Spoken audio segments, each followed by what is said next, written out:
Hello, and welcome to this video, which I've been trying to start for 5 minutes and 36 seconds.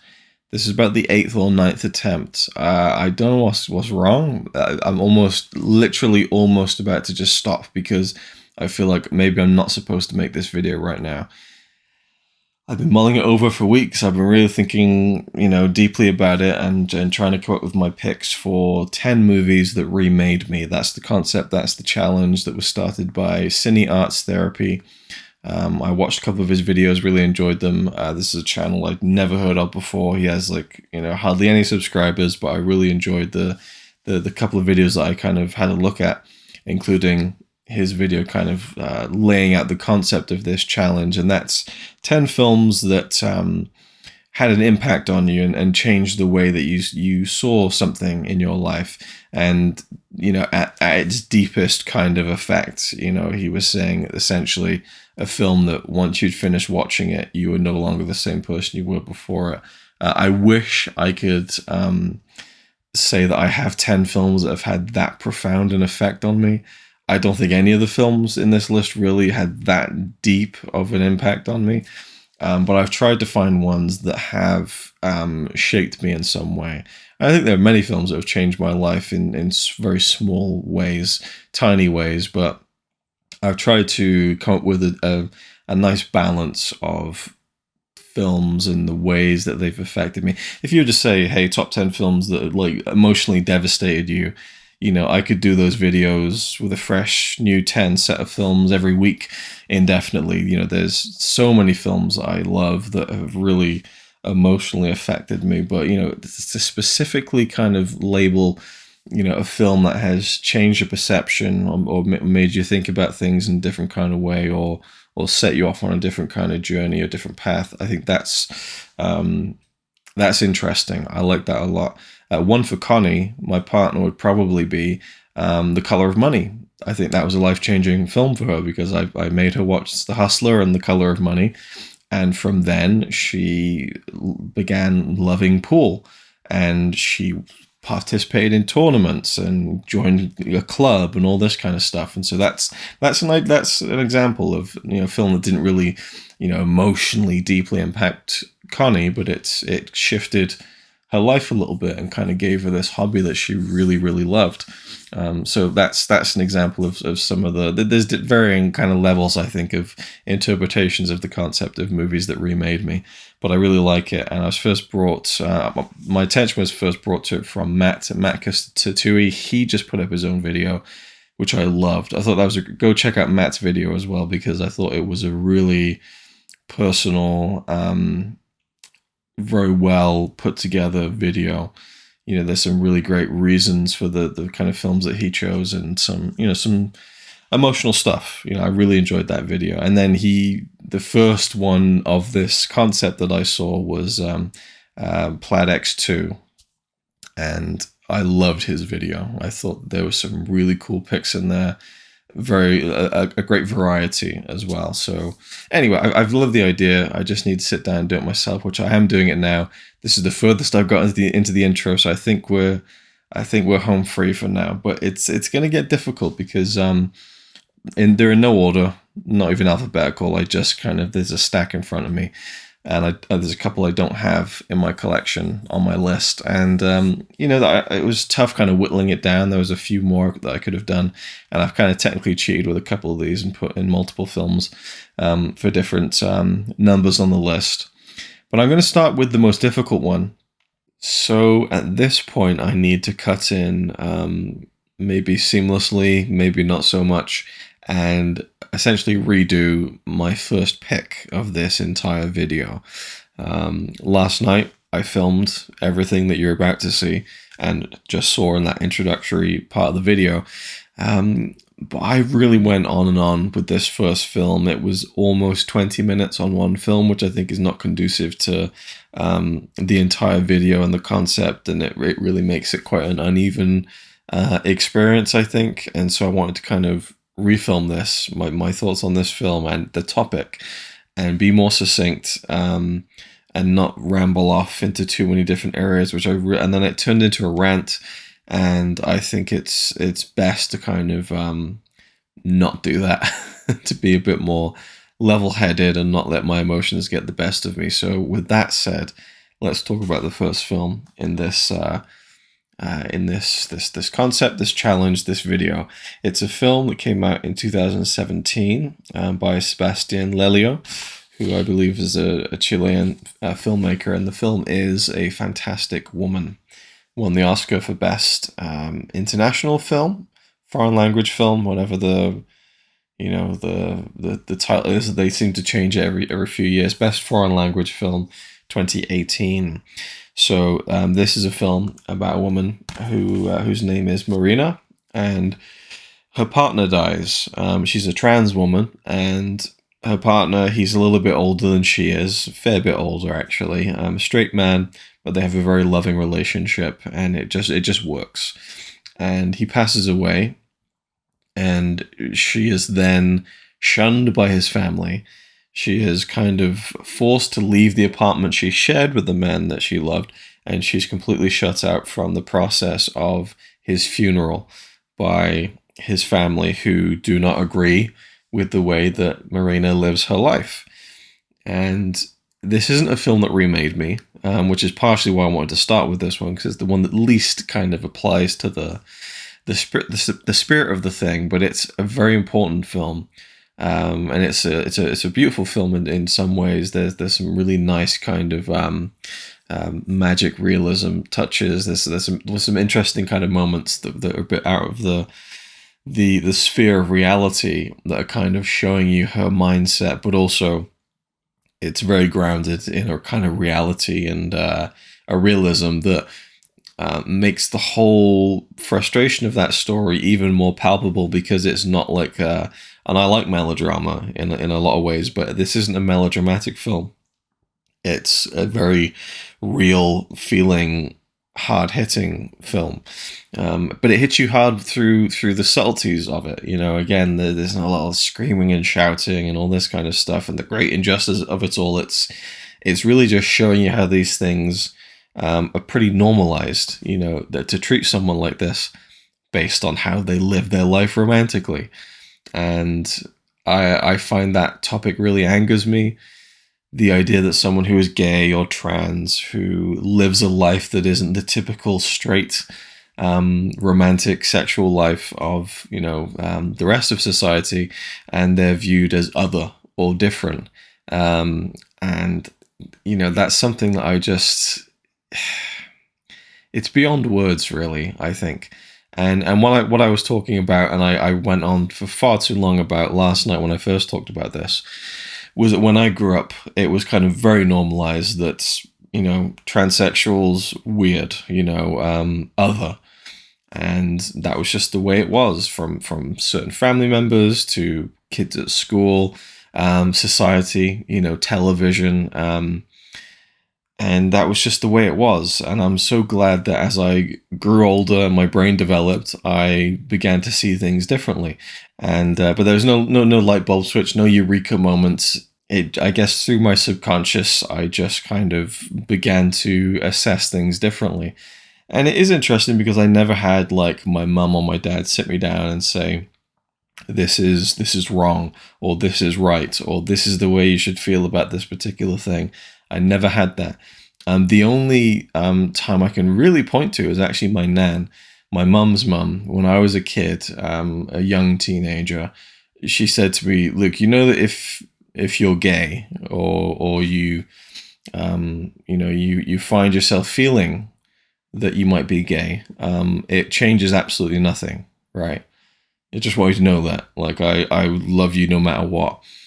And it's kind of sad that someone would need to say that to their child or grandchild, but I understand why.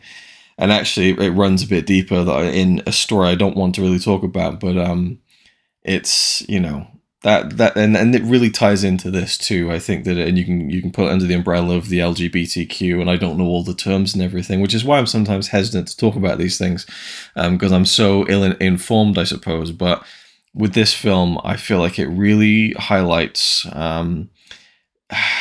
just how you know, it can be very easy to really almost destroy someone's life over something like that.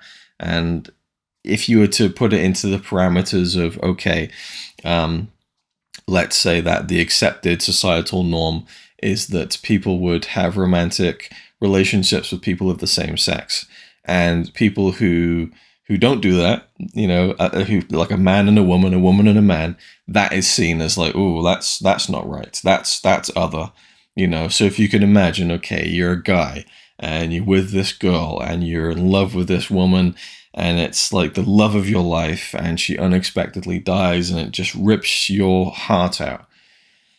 And then her family comes along and say, whoa, our daughter was seeing a guy. Okay, you're not getting involved. We're cutting you out of the funeral. You have to leave the flat that you were sharing. You no contact with us. Like, you're not a part of this family. Imagine how like horrible that is as a sentiment, as a feeling. And I feel like sometimes people do need to like put their minds into the mind of someone in this situation and just really think about it. And again, I feel like I went into my frustrations a bit too much when I first filmed this, and so I should kind of rate. I'm already feeling myself getting really mad, and reminds me of like the great film Network. I'm as mad as hell, and I'm not going to take this anymore. So I should hold that emotion at bay and not kind of go off into a tangent too much. But while this film didn't remake me, it didn't make me perceive the issue in any kind of different way. It just solidified for me why it's important for people to see stories like this. In many ways, but mainly in the way of seeing how that kind of intolerance is just abhorrent. And it also kind of makes me glad that I somehow, without even thinking about it, arrived at what I believe to be the right side of feeling about this kind of thing. The other way is just so nonsensical to me. And one last thing I will say is that it's almost laughable that the kind of persecution and the the looking at trans people or gay people or people from a different country with different colored skin, anything that is different than the straight white experience, and looking at that and saying like, oh, or looking specifically, I should say, with gay people, trans people, there tends to be this judgment of how they live their life sexually as opposed to romantically so much. And it's like there's this view of like, oh, well, they're, gay people and trans people, they're like overtly sexual beings. They're sexual deviants, and they look at it in terms of that. When straight people likely think about sex just as much as trans people, gay people, and they don't view it as that. They look at the kind of sexual side of it. And I just think that is so strange, like how someone loves someone else shouldn't be anything to be questioned. And yet it is. And still now it's a problem. And that is bullshit. But I just think that the weird fixation on the sexual side of it. I'll give you one more story. I'm getting into it now, but I think that this is at least about half as much as I ranted about it last night. So there was someone, I kind of an acquaintance that I knew, was talking to someone else. It was a few years ago, and he said, "Oh, did you hear that in Frozen they were going to make Elsa a lesbian?" And he just went, and he said, I mean, the way I see it is, can't we just let them be kids first? Can't we just let them be kids first? That's actually something a family member of mine said too. Is like, can't we just let them, be kids first before they learn about that, right? Framing as other. And I just think to myself, like, okay, so does that mean you want to get rid of like fairy tales, the prince and the princess? Remove and kind of sanitize and get rid of any notion of romance in the world of a child growing up, because that's what it is. If you were to have Elsa as a lesbian falling in love with a woman in a Frozen movie, there's nothing sexual about that because it's a kids movie and it's not framed in a sexual way. And yet the people who have that kind of intolerance and even hatred, unfortunately, of gay people, trans people, is that they view it as a sexual thing no matter what. And that's just weird to me. So it is what it is. But Fantastic Woman is a great film. I highly recommend checking it out. Great performances and, beautifully shot, and a story that gets under the skin and makes you think. And I think it is an important film. And I'd love to think that someone might watch this with that kind of intolerance in their heart, and they might second guess themselves and maybe start to think. Because it is an important thing, I think, for people to be able to change their minds and see the error of their ways. But the topic is so incendiary, and it's a really tricky time with that kind of thing. And a lot of people don't want to give second chances, and maybe rightfully so. I don't know. It's a very tricky issue, and I'm certainly not qualified to talk on it. But I feel like that is a film that jumped out to me when I thought about this concept. Films that remade me.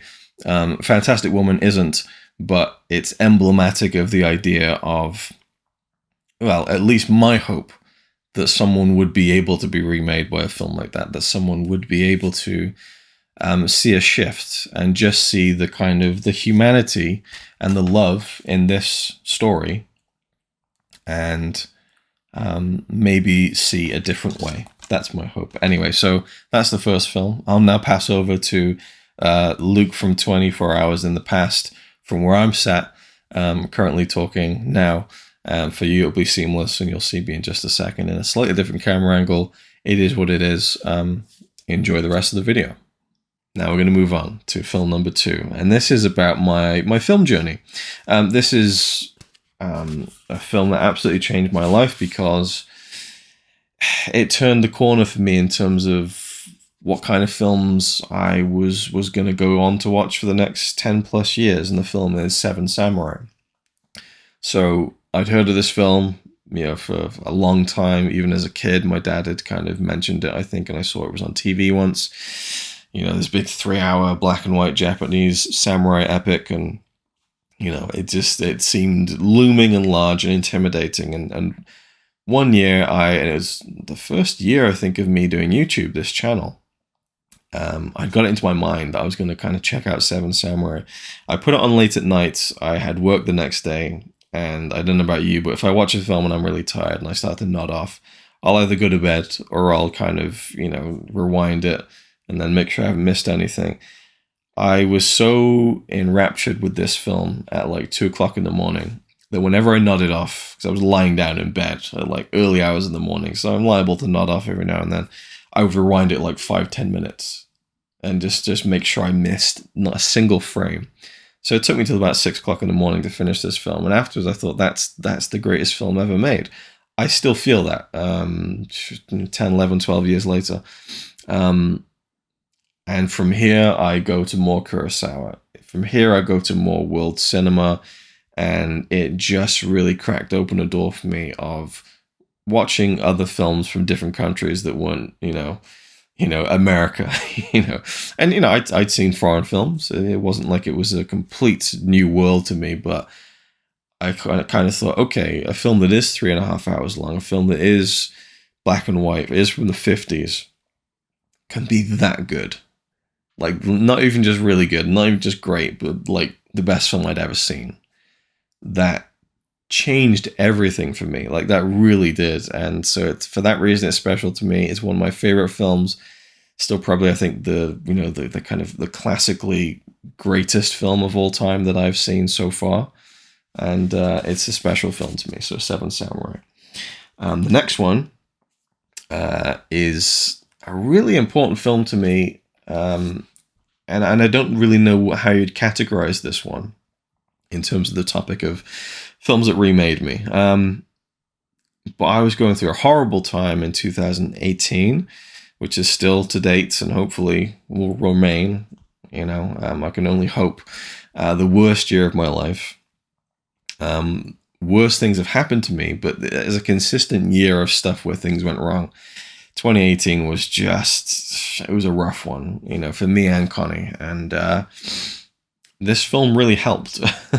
And actually, this is from a director who also made a film in 2017, the same year as A Fantastic Woman, called Close Knit, which is a great film about a straight man living with a trans woman, and he takes in his niece whose mother's left her, and she's introduced to this trans woman, and it's really about the touching relationship that develops between them, and again, just seeing past these labels and just seeing someone who loves another person, and that being so normal and beautiful, and that's a great film. But this is from the same director, so I had her other films in my mind, and for some reason I went to it when I was feeling really depressed and low in 2018. Was living in Surrey, just outside London, and the film is Kamome Diner, Seagull Diner from 2006. This is directed by a Japanese filmmaker called Naoko Ogigami, and it's a strange one because it's a Japanese film about a Japanese woman living in Helsinki, Finland, and she's opened a diner and no one attends. She's just stood there all day waiting for customers who never arrive. And this Seagull Diner is kind of a failed venture, but she perseveres. And eventually she meets another Japanese woman who's in Finland, and they kind of struck up a friendship, and she ends up kind of helping her baking in the cafe. And then one day this young Finnish boy comes in, and he's a fan of like Japanese culture, and so he's kind of excited to say hello to them. And then it develops from there, and it doesn't take a genius to figure out that business starts to pick up and stuff. And then there's another Japanese woman who comes in, and the three of them form this nice friendship, and they're trying to run the diner together. That is it. That's the movie. There's nothing big about this film. It's very natural, and it's really just about the power of friendship and how nice that can be, which isn't a particularly strong punch of a theme in a movie. But that's what I loved about it. It was so unassuming, and, when you're depressed, it's tricky, right? Like, what do you do to kind of distract yourself? And sometimes I'll watch a war movie, or I'll watch, a comedy, but, more often than not, if I'm feeling down and I put a comedy on, I'm not laughing, and it's a bit of a waste of time.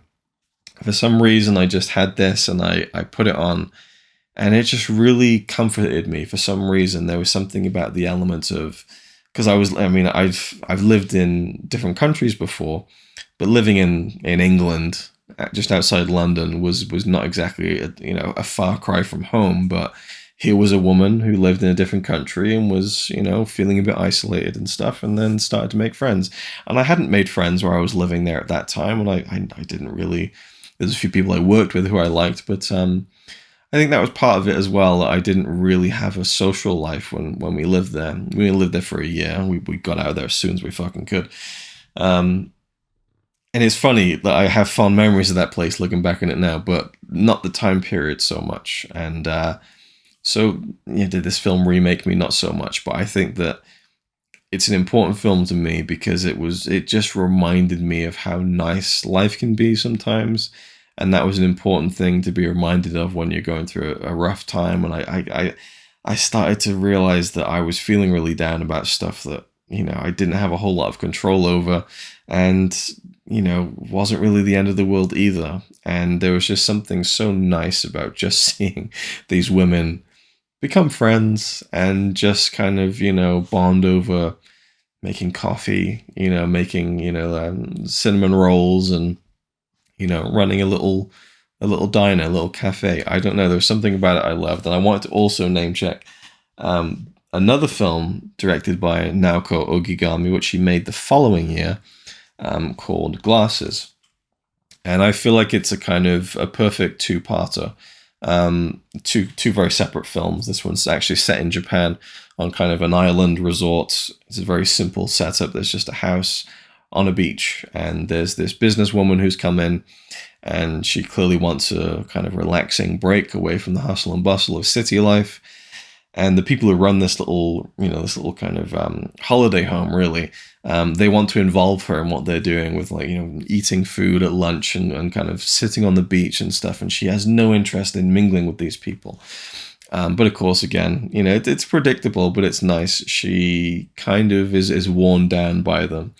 And she begins to kind of partake, and she begins to participate. And that's something I also kind of struggle with sometimes, is kind of getting involved and kind of putting myself out there. And more often times than not, I just want to do things on my own.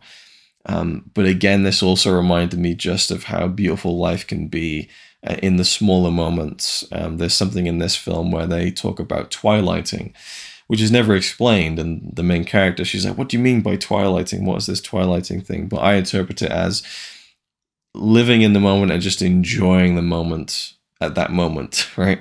So there's scenes in this film where characters are just sat on a beach, just enjoying the moment.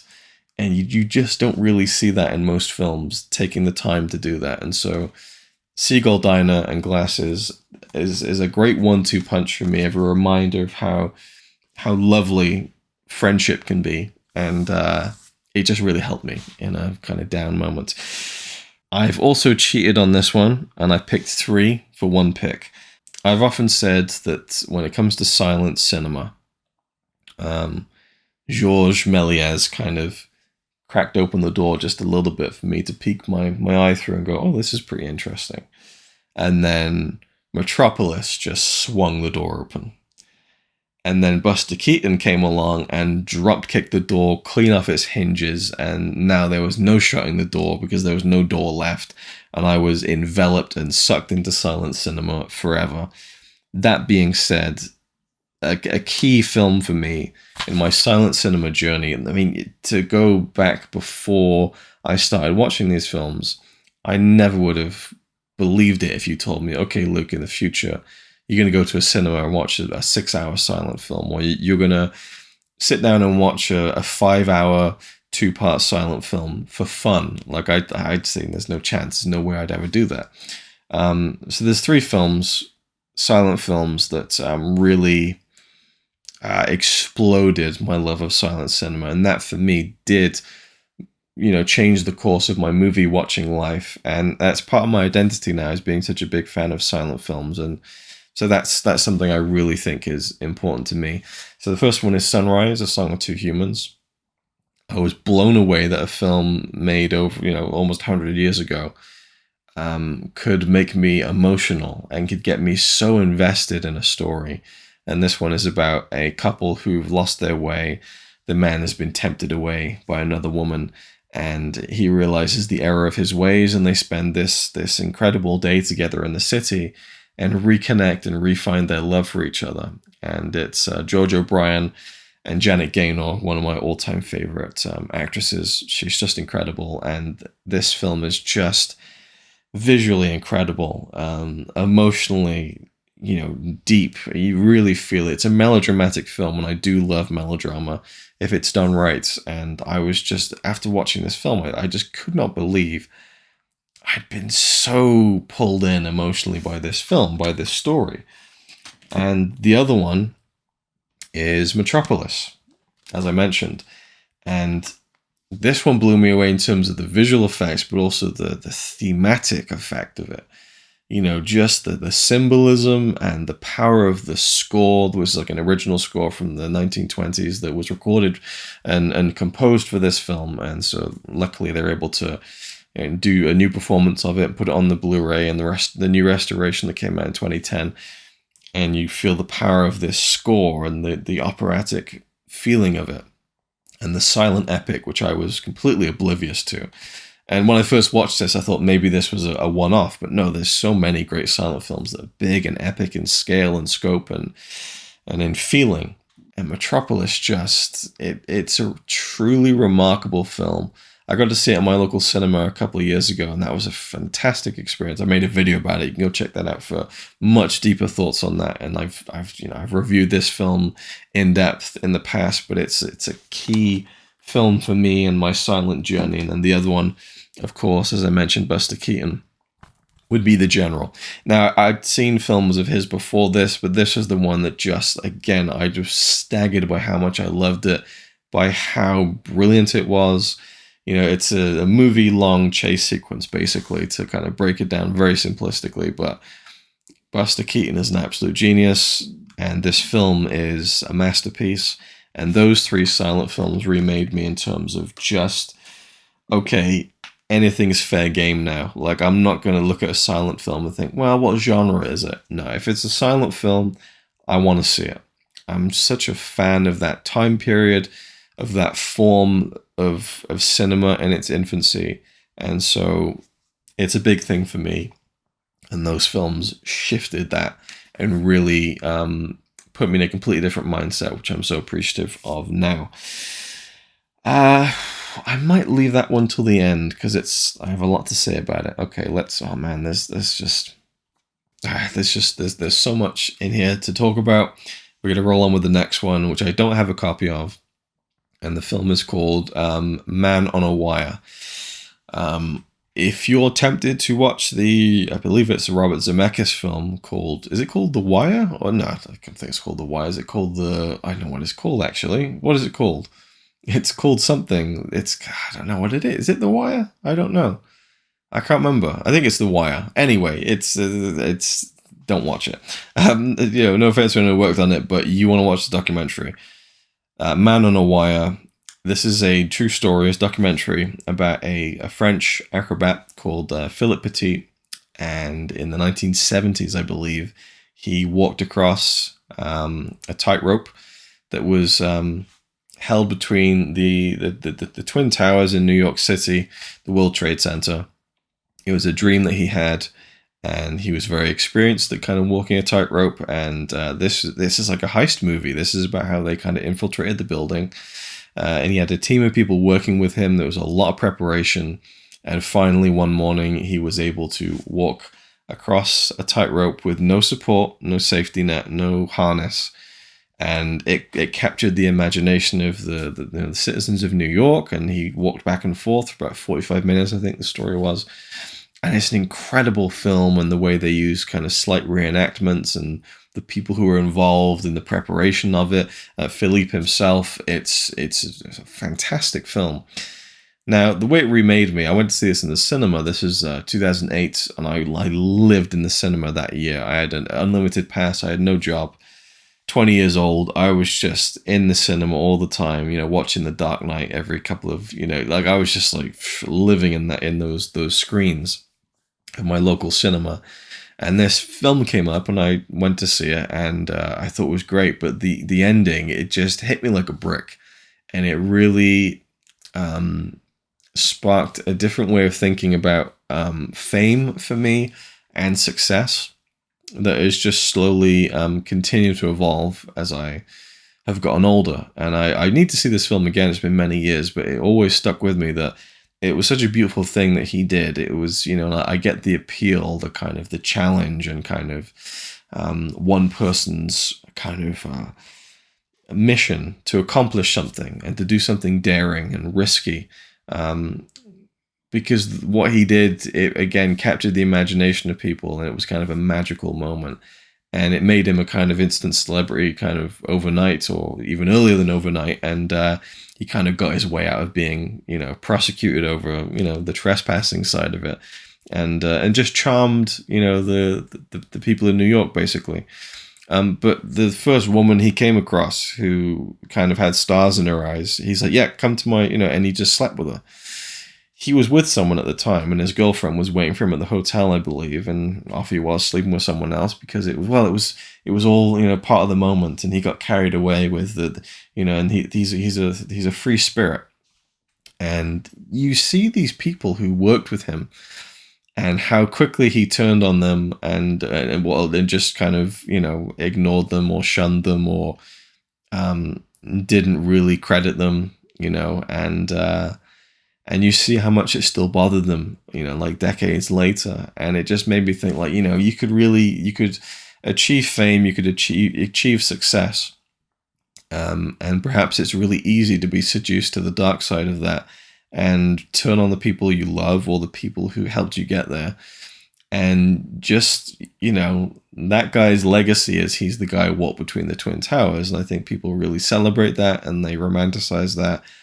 I'll kind of always remember him as that dick who, kind of turned his back on his mates. And I think that's an important one to really think about. And the older I get, the more I just think about the whole fallacy of success and the glitz and glamour of show business and in movies and beyond. And ultimately, we're all just people. Like, we're all just people. We can do incredible things. We can create magical moments, but We should never feel like we're more than someone else because of our special talents, if we have any, and certainly shouldn't treat people like that. And so it's a film I love. I think it's an amazing thing that he did, but ultimately the moral of the story is he turned out to be a bit of a twat. And so I've always remembered that, and it's stuck with me. So the next one we're going to talk about is a film from 2015, and it's one of my all-time favorite films, because again, some of these are not like my absolute favorite films ever, but this one most certainly is. And I kind of hate well, I guess the back is okay. The steelbook for this is kind of uninspiring, I have to say. This was when I was still collecting Pixar steelbooks. So it is a Pixar film, animated movie, and I believe this is truly their masterpiece. And they've made many great films. Toy Story still holds up. I think Bug's Life is great, kind of a retelling of Seven Samurai. I think Up is a wonderful movie, though it never quite recovers from the amazing opening sequence. I think it's a great film, but like that first 10 minutes is just a whole other level of storytelling. I think is just beautiful. WALL-E is another fantastic one, but I think that Pixar's masterpiece still is Inside Out. So this is, on the surface, yeah, it's a cutesy film about a young girl who moves to a different city, and she's not very happy about the move and being away from her friends and stuff. And we go inside the mind of Riley, and we see the different emotions characterized as actual living, entities inside her head. So we have joy, sadness, disgust, fear, I think, and anger. And it really focuses on the kind of the joy and the sadness aspect, and how the mind works. Now, this film works on so many different levels. It's hilarious. You can go to a scene where they're on the literal train of thought, and one of the characters knocks over a box, and they're like, "Oh no, we've mixed in all the facts and opinions." They're all jumbled up and mixed in together. He's like, it happens all the time. Little things like that they'll make the adults laugh, and then the more child-orientated stuff that I think works for kids. But I do think that primarily this is a film that adults are going to get more out of than children, because of the thematic resonance of a lot of it. Now, I believe Plaid X2, he definitely did talk about this, but I believe his reasoning for including this in his list was more about the moving to a different place and kind of overcoming the sadness of of leaving and kind of starting over again and stuff, and getting in a rut, and trying to put one foot in front of the other when you move to a different place and start a new life, basically. For me, what really impacted me with this film is the very simple message, which is, you could say it's almost a bit heavy-handed, but the real massive central message of this film is that you cannot escape sadness. You simply cannot live a life without sadness, but that's okay. It's okay. And not only that, but you need the sadness for happiness to kind of work at the same time. And maybe it's looking too deep into the film, but I do think that if you don't have sadness, and you're just constantly happy, and there's nothing in your life that you feel negative about, how would you know any different anyway? You kind of need the balance, and you need the difference of emotions. And the human experience is such a complex one. You're never going to be able to avoid most emotions. You can control them. You can kind of create a maybe coddled environment where you don't have certain things that will make you sad, I suppose, but there's no way of avoiding it. And in the film, there are these things called core memories. And there's a particular memory, I think it's of Riley when she was celebrating a win at hockey where she used to live. And it was a happy memory that turned into a sad memory, because now she's remembering it and she doesn't have that anymore. And at the end of the film, joy and sadness, they come together and realize they need to coexist, and the memory becomes a mix of happiness and sadness, and it's a bittersweetness.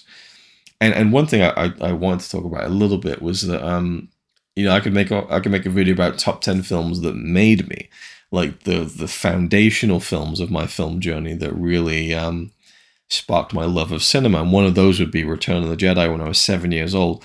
That was my first like lived experience in my life of bittersweetness. Getting to the end of that Star Wars trilogy and feeling so elated that I'd found this thing that I loved, but sad that it was over, and I felt bittersweet. And I remember that as a 7-year-old kid.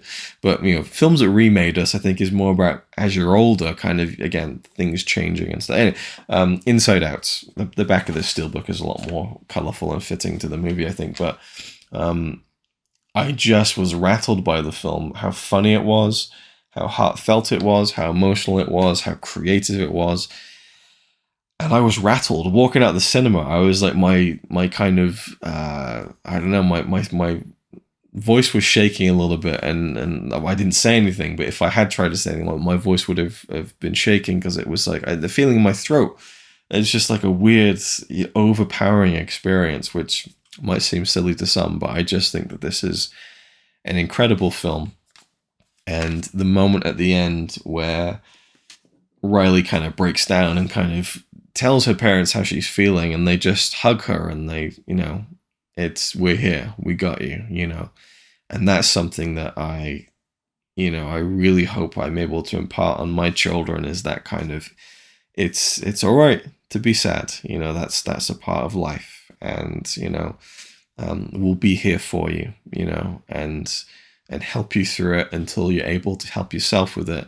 And as you become an adult, you'll know the difference, and you'll know the fact that it all comes together, and you're gonna go through those periods. And maybe that's part of my own life as well, where I've struggled with depression. Thankfully, it's not extreme. And for me, I sometimes get days where I just feel so sad about everything, so down about everything, and there's no reason for it, and it just drags everything down. And I know that this is something I just have to weather, and that I will feel better. And I feel so lucky that I'm at that place with it, that I don't need to take medication, or that I don't, give in to the despair and stuff. And but I hate those spells where it's just so unreasonably, everything is horrible, and you feel horrible thoughts about yourself and stuff. And I'm glad that I recognize, that I can push through it. And that's something with the whole thing with Inside Out, is that sadness is an essential part of life. It has to happen. And it's important to know that it's okay to happen, and that you will get through it. So I think Inside Out is well worth being on the list. Another film that I don't own, and I should buy it. I looked online, it's like $10. It doesn't have a UK release, that's why I don't have it, but I will import it at some point. 2018 film called Tully. So Charlize Theron plays this mother. I think it's a really brave performance. She put on a fair amount of weight for the role, and to be appropriately a new mother. She has 2 other kids, I think. I haven't seen it since it came out, but I believe she has 2 other kids.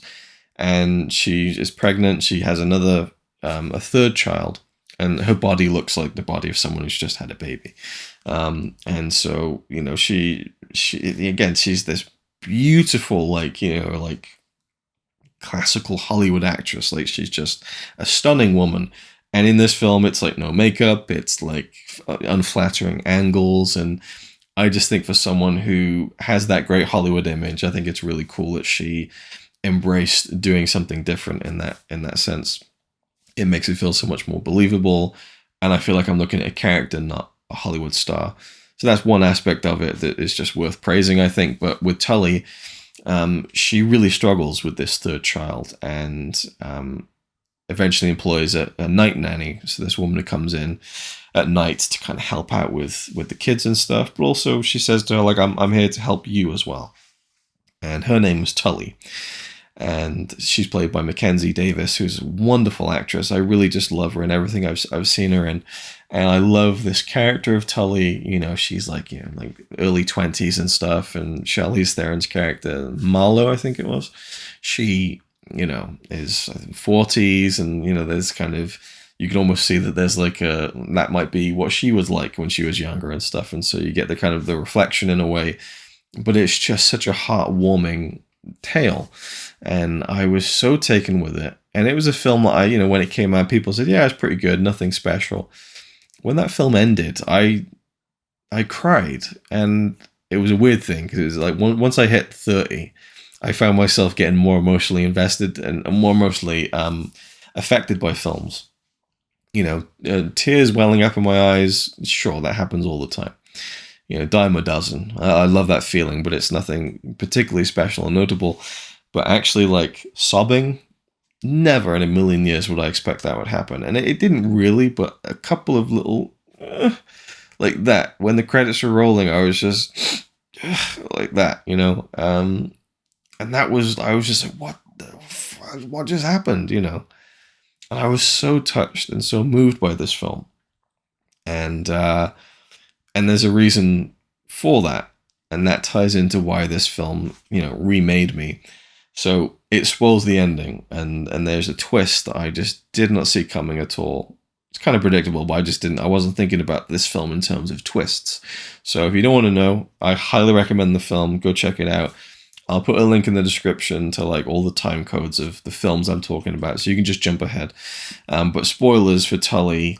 It turns out that Marlowe, she's helped by this night nanny called Tully, and that's her name because it's her. It's kind of a wholesome Fight Club moment when you find out at the end of the film that this whole time she's been running herself ragged, doing all the housework and doing all the extra work that this nanny was supposed to do, and she's become her younger self.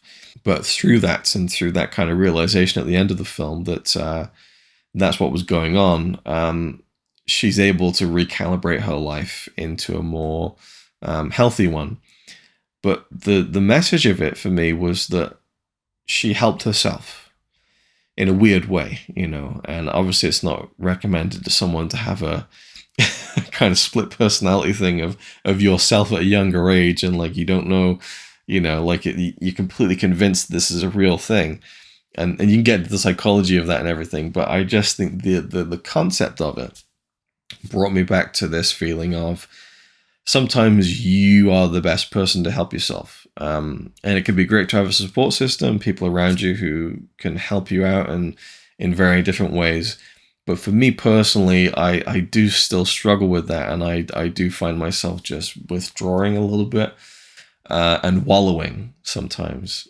And I think this film, when I saw it, just made me think that, God, I really have got myself through a lot of this. And that's important, and that's something I should really realize. And that kind of ties in a little bit again what I was talking about of like weathering kind of depressive periods and stuff. But I just was so moved by this idea that someone's younger self in kind of a realized form has helped them. And it is, it's not really something you would literally employ in your life and imagine your younger self actually doing things for you when you're actually doing them yourself. But it's more the feeling of it, I think, and the theme of that, of again helping yourself in some way and going inward and being introspective, and I think that's important to really, and to care about yourself too, and to like yourself, and also to learn from your experiences, because in this case she's looking at someone who's a bit more freer and has a bit more of an optimistic view on life, perhaps, before the kids and all that stuff. And she really struggles with being a mother, and I think that's a really maybe not a really rare thing, but it's still not something you see every day, as a mother in a movie like really struggling like that. And I think that's another really strong point of the film too. So that's another one, Tully, and I think we're getting down to like the last few films now. Let me just kind of do a roll call there. Fantastic Woman, Seven Samurai, Kamame Diner, The Silent Films, Inside Out, Tully, Man. Yep. So we're down to the last three now. This one again is cheating a little bit, but I'll boil it down to one movie, and that movie is from 2000, I believe, and it's called The Gleaners and I. Now you can find this in the Agnes Varda box set from Criterion, the complete Agnes Varda, which is, for my money, one of the best physical media releases ever put together. This contains almost every film that the great Belgian filmmaker Agnes Varda made between the years of, 1958, I think, and 2019. So regardless, 60s, 70s, 80s, 90s, 2000s, 2010s, 60 years of filmmaking. She was making, films in the French New Wave before the French New Wave really had kind of been classified and kind of labeled. And I watched, the first film of hers I saw was The Gleaners and I from 2000. And she made this, on digital, handheld kind of cameras. And it's a documentary about just people who glean, who they collect stuff that's going to be thrown out, or whether it's food, or whether it's just certain items, how they repurpose them and stuff. And she just kind of follows around, and it also talks about how this is something that has been going on for generations and things. But what blew my mind about The Gleaners and I is that it just completely changed my way of viewing cinema. Because here is this woman who at the time was like, I'm not sure how old Agnes was when that I guess that she had just turned 80. Was it 80 or 90? I can't remember. That's going to bug me. I think she was 90. I saw her in person at the BFI in 2018. I think she just turned 90. Was it 80 or 90? I don't know. Either way. She was maybe about 60s when she made The Gleaners and I. And so I'm just seeing this like woman who's, she's getting on a bit, but there was something so attractive about her in terms of her spirit. Like there was just something like so gripping and just fun to watch of this older woman who was making a film about these gleaners, and there were these little digressions throughout the film where she's driving down a highway, or she's in the passenger seat, and she's just filming trucks, and she's using her hand to go like that and catch the trucks, and it's got nothing to do with the topic of the film, but she liked it and she kept it in there. And then there was a moment where she forgot that the camera was still on, and you see the little lens cap kind of dangling as the camera's pointed at the floor when she her arms down with the camera. And she says, I noticed that I left the camera on here and the lens cap is flying around. We'll call this the dance of the lens cap. And it just blew my mind. Like, this is valid. This is, you can do anything in a film. And for me, as a filmmaker, I will say it was so revelatory, because for me, I look at some of the stuff that I've done, and I say, well, that's a film that I made, and then I go, well, I can't really call it a film. Yes, I can. Yes, I can call it a film. And this notion that a film can only be a film if it has a certain budget, and certain hundreds of thousands of dollars were spent in the making of it, and only if it got distribution by a major. It's such bullshit. If you pick up a phone and you film a cat walking down the street, and you say, right, that's cat walking down the street, and that's a film that I've made, that is completely valid, and no one can tell you any different. And, you get this kind of gatekeeping about like, well, it can't be a film and it's not a proper film. Of course it is. Anything. If you decide to film something and you're calling it a film, then you're a filmmaker and you've made it. How good it is has got nothing to do with its validity as an art form. And, if a kid paints something and gives it to you, you put it up on the fridge and you go, well, that's really cool. It's not painting though, is it? Because it's just a kid who's done it. It's not a professional painting. No, it's a painting. That is undisputed, right? It's with film, it's a lot snootier. And I look at my 24-hour movie marathon videos. To me, they're kind of films, they're documentaries. But I would get laughed out of, most film communities for claiming as such. And I hate that. And I love Agnes for how free she was and how she would just throw in little digressions in her movies. And from The Gleaners and I went and watched other documentaries she'd made, other fiction films she'd made, and there's always in her work this vitality. Again, it's a really attractive quality she had as a person, where she was just so fascinated by little things, and she loved to celebrate those in her films. And I there's so many of her films I'm still yet to see, and I'm kind of selfishly holding on to that because I don't want the journey to end with me and Agnes Varda and her movies. So The Gleaners and I would name check as the one that just kind of revolutionized the way I look at cinema. And I just thought, hang on, a film can really be anything.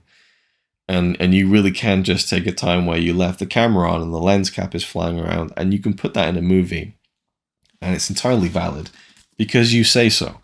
And her spirit, I think, of making movies and stuff, is just incredible. It was incredible, and I was so glad to get to kind of see her in person at the BFI not long before she passed away. And her final film is a lot like that too. It's very just, you know, it's the way she wanted to make it. And there was something that she said when I saw her at the BFI, and it was, I forget the context now, but she ended it with saying, "And I like that." And that to me is Agnes Varda, is she likes things, and that's good enough, you know. Like, she'll put something in a movie, and I like that, you know, and so I'm going to put it in there. You know, it doesn't need a huge explanation, you know. And there was a piece, an extra on the Criterion set where she was talking to this actor who'd started to make his own films, and she said something to the effect of, you know, is there some, you know, specific reason why you began to make films, like your motivation? He's like, no, not really. And she's like, yeah, me either. I'm glad we're in agreement. Like, you know, she doesn't know why she wants to do it. She just follows the flow and sees something and goes, I like that, and that's going to be in my film. I love everything about her. So that's something I wanted to talk about. The Gleaners and I really shifted my view on what a film can be. You know, and I'll say it, and people will balk, but you know, a TikTok is a film. It's a short film. It just is, you know. But again, it's the scale of how good is something, and that's all subjective anyway. But you know, I can say that the film I made when I was 11 years old is a film. It's a terrible one, you know. It's not worth holding up and placing next to, you know, the you know, proper, you know, theatrical films. But it is a film. You know, it's just the scale that's different of how good something is, and then there's other categorizations, of course. But I just yeah, that's something I want to talk about. This one is a heavy one. This one is a film from 1958, I think. Either way, it's the 50s. Maybe it'll say on the spine before I show you the movie. 59. Okay, 1959. This one blew me away, and it really made me think about my life. And that film is On the Beach. Gregory Peck. I forget the actress's name. Ava Gardner, Fred Astaire, Anthony Perkins. So this movie, On the Beach, it's an incredible movie. I've never heard anyone talk about it, and I just think it's fantastic. It's bleak as hell, but it really made me think. And I actually came out of Oppenheimer this year feeling similar feelings, but I want to talk about this one. It's set in a post-apocalyptic world where World War III has happened, a nuclear war went on, most of civilization is dead.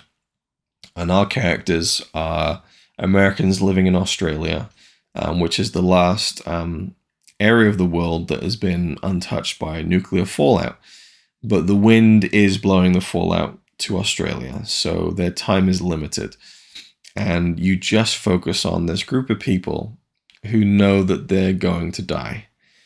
And what I love about it is, you know, I use the word post-apocalyptic. Whenever I hear that term, I'm imagining like scorched earth, like, you know, like Terminator-style bones, just absolute, you know, just a hellish vision of the end of the world. But this is a post-apocalyptic film in which you see none of that. You just see people living in Australia, and you know, they love. You know, they drink, they party, and they're hiding a lot of their feelings, I think, and that kind of comes out. There is a part of the film where there's hope that maybe there's a message, you know, from out in America, and that they investigate that. And when they get there, I think it's San Francisco, and you just see the empty streets. And so that's really the only kind of visual thing we see in the film that kind of depicts this end of the world scenario is just as these empty streets. But there's no depictions of nuclear bombs dropping. There's no showing this fallout or anything of that nature. It's just living with these characters who know that this nuclear wind, this fallout is coming in their direction, and how are they going to deal with that? And that's a really interesting moral conundrum. Do you wallow? Do you just enjoy life to the fullest while you can? And in the case of Anthony Perkins' character, he has this young daughter, who looks to me to be not even a year old. And so he inquires about getting cyanide tablets for him and his family. And his wife flies off the handle, understandably, when he introduces that idea to her. But then, it's like when you get on a plane and they say, if the oxygen masks come down, you put it on yourself first and then you help your children. Because while your natural instinct must be to help your kids first, if you give them the oxygen and then you pass out, then, they're screwed. And in this case, he's talking to his wife about how, look, what if this fallout comes and you get sick and then, you collapse and then our daughter is left, with no one to look after her, and what's she going to do? Just cry for days until she, starves, and it's just this holy shit. And suddenly this giving a child a tablet to kill them becomes the more attractive option, and that is a completely mind-blowing thing to think about. And what really changed my life watching this film was feeling a renewed sense of appreciation of what we do have now. Now, I'm not a particularly optimistic person about the world, about us, about our species. I've talked about this before. I'm not going to get into it again. I went deep into it when I reviewed On the Beach. I did a nice, I think, Blu-ray review of this incredible set. But, again, I don't have high hopes. But I do hope that we never find ourselves in that position. Because for me, I think at some point we're going to destroy ourselves in some way, shape, or form.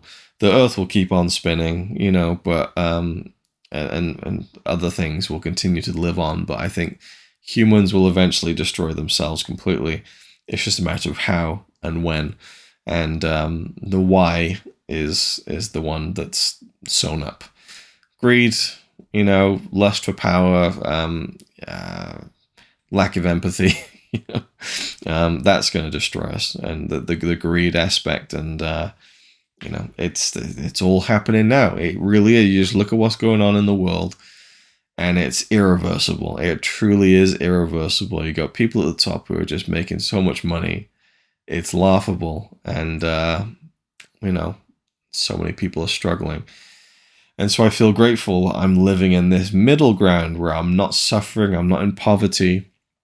I'm absolutely under the boot of the man, of the higher ups and stuff, and the people who kind of have a real control and power in the world. But I can at least enjoy a certain amount of freedom and a certain amount of this world that we live in, and no one could take that away from me or my family. And so I come away from a film like On the Beach, really just feeling like, man, we just need to appreciate every day as it comes, which is impossible to really do all the time. You always will take things for granted, or at least I will.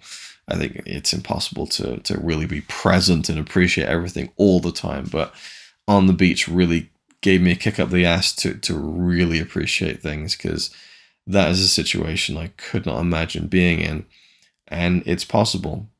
That's the frightening thing. So On the Beach, incredible film, really makes me think, and definitely changed that part of me that always knew I had to appreciate things more, and just really heightened it. So that's important. And finally, we're going to end with Star Wars: The Last Jedi. So this is, on most days of the week, my favorite film of all time, which I often get a lot of flack for. People think I'm joking, and I'm not going to defend, not that I really need to, why I love this film so much, why it's one of my favorite films, how this film remade me, beyond being just such an incredibly emotional experience in the cinema when I first saw it, the first few times I saw it, was the core lesson of the movie, which is, as Yoda says, the greatest teacher failure is. You can learn so much by failing, by doing the wrong thing, or just not reaching what you want to accomplish. You can still learn from that. It's always a learning experience if you allow yourself to learn from it, and that is the key. And you look at a character like Luke Skywalker, who in this film is an old man, he's in his 60s, and he has lost his way. And, it's a lesson that I think people still need to learn, because clearly countless Star Wars fans just completely revolted against this film and hated the treatment of Luke Skywalker. They thought it was a desecration of his character.